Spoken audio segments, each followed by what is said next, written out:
Hello everybody and welcome to the first of the MSCA 2018-2019, I guess you could say now, season, as we are here for the Duels for the AETS American Ethanol Truck Series here at Texas World Speedway. This is going to be a good one as we've got a lot of new drivers, but a lot of them are old drivers with new teams. So as we get down to it, Tristan Allen will lead, Tanya Breyer on the outside in that 38 truck, and behind them Jonathan King and Roger Ray. Actually, Josh Joyner Jr., Roger Ray is in the 33 in the Casey Sportsman Series as we get going. Tristan Allen leading them to the green as Jonathan King with a really good jump on the start there. Tanya Breyer not getting going as they head into turn number one.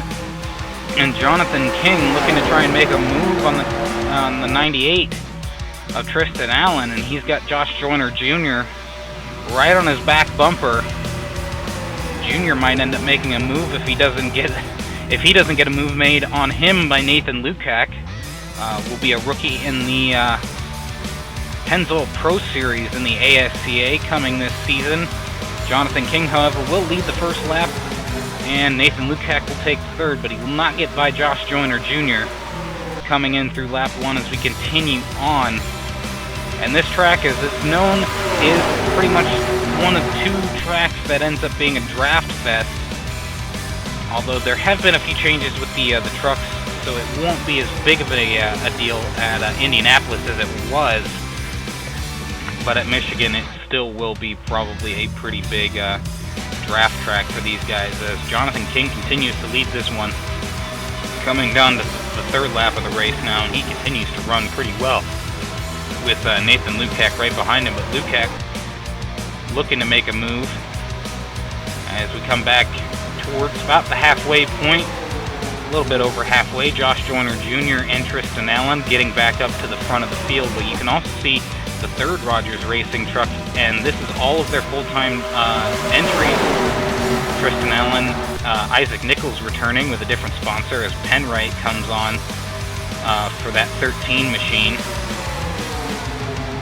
Josh Joyner Jr. and Tristan Allen fighting for the lead as you have Isaac Nichols behind them, and then you've also got Cesar Chavez in a new ride there. And then you also have the 47 of Stuart Gratton. A lot of Pennzoil Pro Series drivers have moved into this series. A couple of Copperhead Amateur Series drivers like Isaac Nichols, like Tanya Breyer.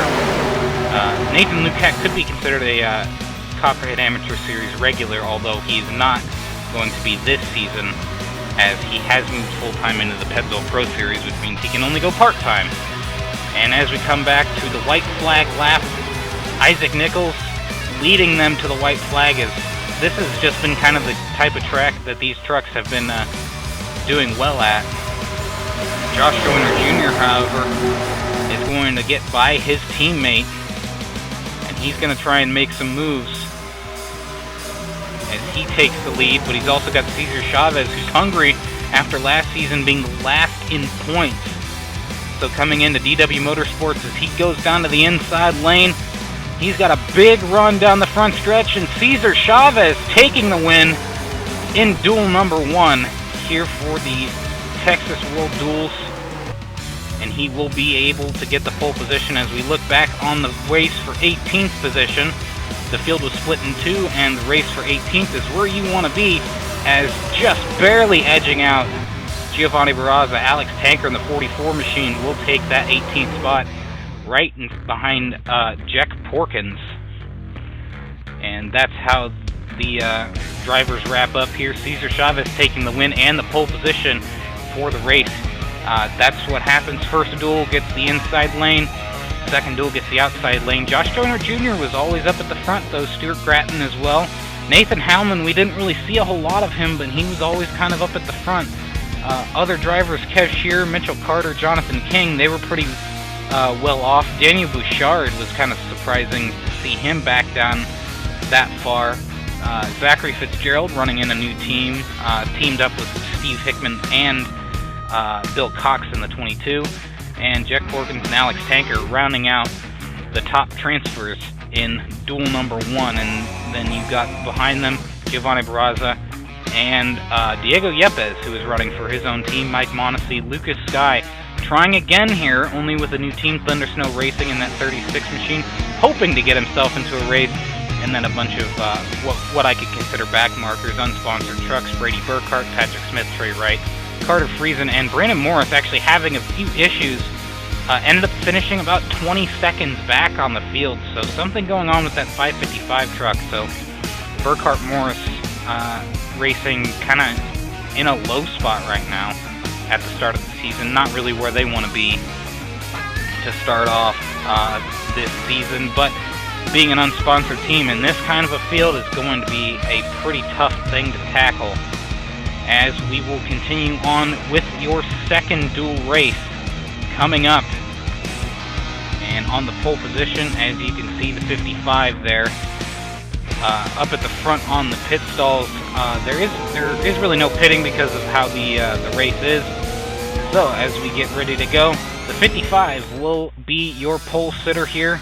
Outside of him is the 88 of Mitchell Henderson, the 334 Bob Schwepka, and the 29 of Chris Malley.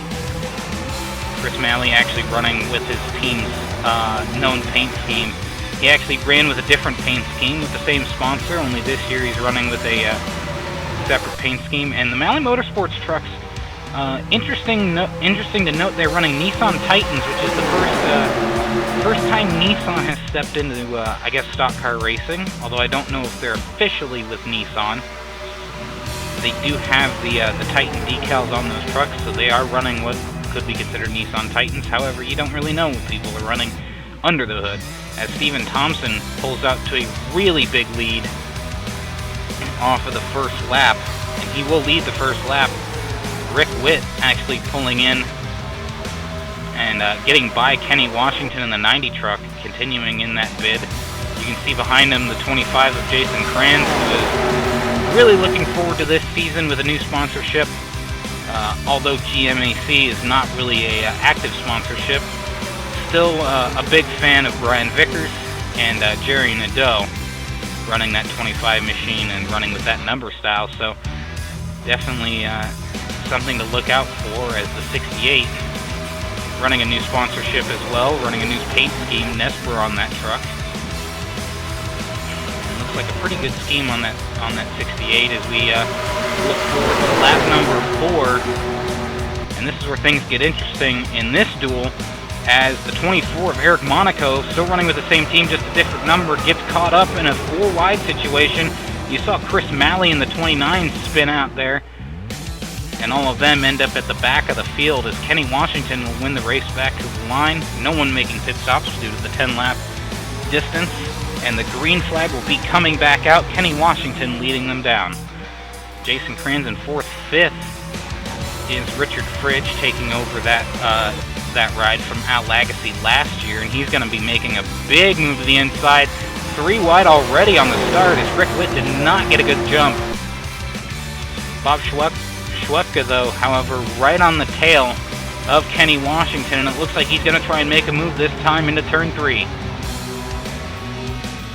The race restarted on lap 9, and so coming down to the final lap, Bob Schwepka, who ran his own truck last year, but now DW Motorsports picking him up after he had a pretty decent performance in the late model series with DW Motorsports. But Richard Fridge showing that Al Lagasse wasn't the only driver that could take that 3 truck to victory lane, and looks like Richard Fridge might take that truck to victory lane this time.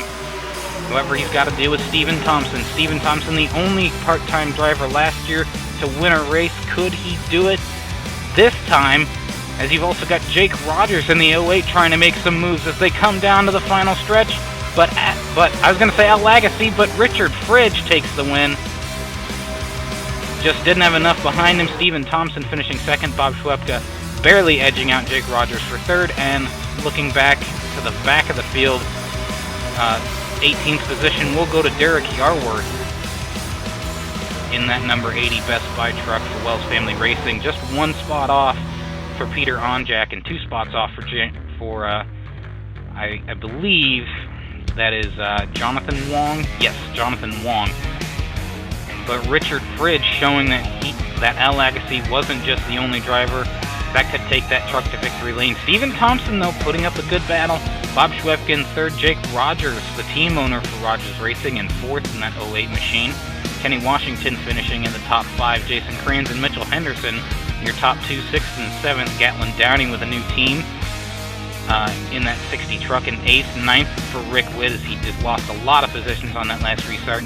And Zachary Fitzwater rounding out in 10th position. Aiden Valdez, Alexander Rowe, Colin Denton, Bill Cox, Ediane Jones, Ryan Kendall, Ben Crouch, and Derek Yarworth taking home the final 8 spots for the transfer. A few drivers we've heard of before, Derek Hamill and Chris Malley and Eric Monaco, both having issues after that wreck. So Derek Hamill being booted from his team, but not really, because the team had shut down, so he basically bought part of that team that he had driven for. So that 132 of Derek Hamill is pretty much his own team now, so we're maybe not expecting a whole lot of him. Nathan Orman, TJ Smith, Stephen Carmona, Brian McDonough, all unsponsored rides, and Logan Cloud for Foster Automation, Tim Foster Racing.